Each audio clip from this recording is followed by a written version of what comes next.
छोड़ो कल की बातें। कृति के अतीत के बारे में क्या जान गया था विशाल। विशाल को सूरज के व्यवहार पर बड़ा क्रोध आया। माना कि वह उसका काफी करीबी मित्र है, पर इसका ये मतलब तो नहीं कि वह जब चाहे जैसा चाहे व्यवहार करे। आज किसी बात पर बॉस ने जब उसे झिड़का तो सामने तो वो चुप रहा, पर बाद में मजाक उड़ाने लगा। वो उसे समझाता रहा पर वह उसे चिढ़ाता ही रहा। अंत में उसने उससे काफी खरी-खोटी सुना दी। जवाब में उसने जो कहा वह सुनकर उसका माथा चकरा गया। उसने कहा, तुम्हारी गर्लफ्रेंड कृति ने तुमसे पहले मुझे प्रपोज किया था। जिसे तुम अपनी गर्लफ्रेंड समझ रहे हो वो सेकंड हैंड गर्लफ्रेंड है। पहले तो ये सुनकर सन रह गया था वह, पर उसे लगा उसकी डांट के जवाब में उसने गुस्से में ये बात कह दी है। वह सिर्फ उसे दुखी करने के लिए ऐसा कह रहा है। विश्वास उसे नहीं हुआ था उसकी बात पर, परंतु संदेह तो हो ही गया था। लोगों ने बीच बिचाव कर उन्हें अलग किया। विशाल के मन में ये संदेह का बीज उपज चुका था। उसने पहले तो सोचा कि कॉल कर कृति से पूछ लिया जाए, पर कुछ सोचकर वह व्यक्तिगत रूप से मिलकर ही उससे बात करना चाहता था। दिन रात उसके मन में यही विचार आ रहे थे कि कृति जिसे वह अपनी गर्लफ्रेंड अपनी प्रेमिका समझता है वह किसी और को चाहती है। दोनों प्राय हर छुट्टी के दिन मिलते थे और घंटों साथ बिताते थे। अगली छुट्टी के दिन जब विशाल की मुलाकात कृति से हुई तो वह कुछ अनमना सा था। कृति को उसका व्यवहार कुछ अटपटा सा लगा। क्या बात है विशाल, तुम्हारी तबीयत तो ठीक है? कृति ने पूछा। तबीयत तो ठीक है, पर एक प्रश्न है जो मुझे परेशान कर रहा है। मुझे तुमसे उसका जवाब चाहिए, विशाल ने कहा। मुझसे? ऐसा कौन सा प्रश्न है जिसका जवाब मुझसे चाहिए? मैं कोई प्रोफेसर हूँ क्या? कृति ने बात को हल्के में लिया और हंसती हुई बोली, ये प्रश्न तुमसे ही संबंधित है, अतः जवाब भी तुम्ही से चाहिए, विशाल ने कहा। कृति अब गंभीर हो गई। वह विशाल के लहजे से समझ गई कि जरूर कोई गंभीर मुद्दा है। बोली, पूछो। क्या ये सही है कि तुम सूरज से प्यार करती हो? विशाल ने पूछा। कृति सकपका गई। उसे तुरंत कोई जवाब नहीं सूझा। वह थोड़ी देर विशाल को देखती रही, फिर बोली, ऐसा क्यों पूछ रहे हो? मुझसे सूरज ने कहा है कि तुमसे पहले उससे प्यार करती थी, विशाल ने कहा। कृति तुरंत कुछ न कह सकी, पर बात झूठी भी नहीं थी, और सूरज ने जब विशाल से ये बात बता ही दी है तो वह लाख मना करे विशाल शायद न माने। पर उसने कहा, मैं अभी भी सूरज को पसंद करती हूँ। पहले भी मैं उसके साथ ही बार बाहर कॉफी पीने जा चुकी हूँ, लेकिन मैं उससे ज्यादा तुमसे प्यार करती हूँ। यही कारण है कि तुम्हारे साथ हूँ, कृति ने कहा। विशाल बस उसे देखता रहा। शायद वह कृति के बात पर विश्वास नहीं कर पा रहा था। उसे संदेह था कि कृति आज भी सूरज को चाहती है और उसे धोखा दे रही है।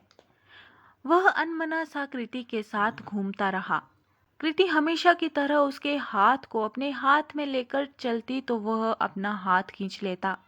कृति उसके कंधे पर सिर रखती तो वह कोई प्रतिक्रिया नहीं करता।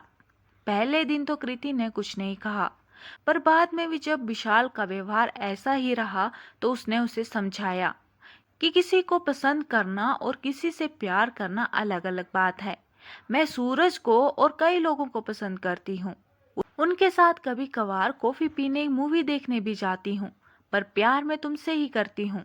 हर छुट्टी का दिन तुम्हारे साथ ही बिताती हूँ। मगर उसकी बातों का विशाल पर कोई असर नहीं पड़ता और कृति धीरे धीरे नाराज रहने लगी।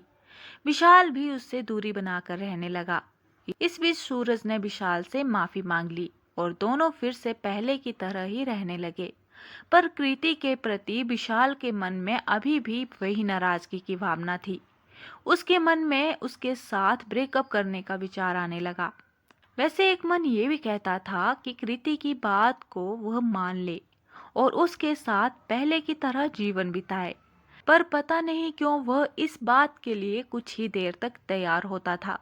कुछ ही देर में संदेह रूपी सांप अपना फन उठा लेता था। सूरज भी उनके बीच आई दरार के लिए खुद को दोषी मानता था। पर कृति के प्रति विशाल के मन में आए विचार के लिए वह कर ही क्या सकता था। जो बात जवान से निकल गई उसे वापस तो नहीं लिया जा सकता था। घर में भी विशाल का व्यवहार बदला बदला सा रहने लगा। उसकी माँ इस बदलाव को महसूस कर रही थी। उन्होंने 2 बार उससे पूछा भी कि माजरा क्या है, पर विशाल उनकी बातों को टाल जाता। एक दिन उसकी माँ ने पूछ ही लिया। पहले तो कृति से बातें किया करता था। मैं कई बार मना भी करती थी कि बेवक्त क्यों बातें करता रहता है फोन पर। किसी बात को लेकर तुम्हारे बीच झगड़ा हो गया है क्या? इसी कारण तुम असामान्य व्यक्ति की तरह हरकत करते हो। कुछ नहीं माँ, तुम तो बिना बात संदेह करती हो।